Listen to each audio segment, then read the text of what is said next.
அதிகமான பெண்கள் வாழ்க்கையிலேருந்து கஷ்டப்படுறதுக்கு முக்கியமாக என்ன காரணம்னு சொல்லி பார்த்தீங்கன்னாக்கா சின்ன வயசில் கல்யாணம் முடிக்கிறது, அறியாத வயசில் வாழ்க்கையை பற்றி தெரியாத வயசில் கல்யாணத்தை முடிக்கிறது.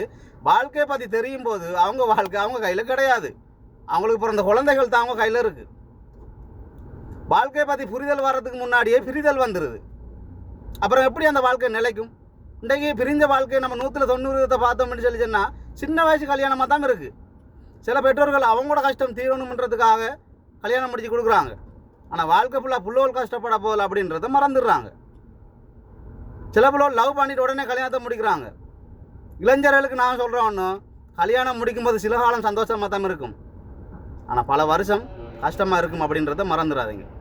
கல்யாணன்றது கடையில் சாமான் வாங்குறமா இல்லை, ஒரு தரம் நீங்கள் கல்யாணம் முடிச்சிங்கன்னா அவங்களோட வாழ்க்கை ஃபுல்லாக போகுது அப்படின்றத மறந்துடாதீங்க. புரிதல் வர்றதுக்கு முன்னாடியே பிரிதல் உருவாகிறதெல்லாம் இன்றைக்கு புள்ளோல் ரோட்டில் நிற்கிறதுக்கு ஒரு காரணமாக இருக்குது. இன்றைக்கு எத்தனை புள்ளோல் ரோட்டில் இருக்கோள் பிரிதல் வந்த உடனே வெளிநாட்டுக்கு போகிறாங்க புள்ளோலை பார்க்கணும் அப்படின்னு சொல்லிட்டு. அதாவது சின்ன வயசில் கல்யாணத்தை முடிச்சுக்கிட்டு இங்கே வந்து அவனோட லைஃப்பை தொலைச்சிக்கிட்டு வெளிநாட்டில் 2, 3 வருஷம் 4 வருஷம் 5 வருஷம் ஆண்டு அவனோட வெளிநாட்டுக்குள்ளேயே வாழ்க்கை போகுது.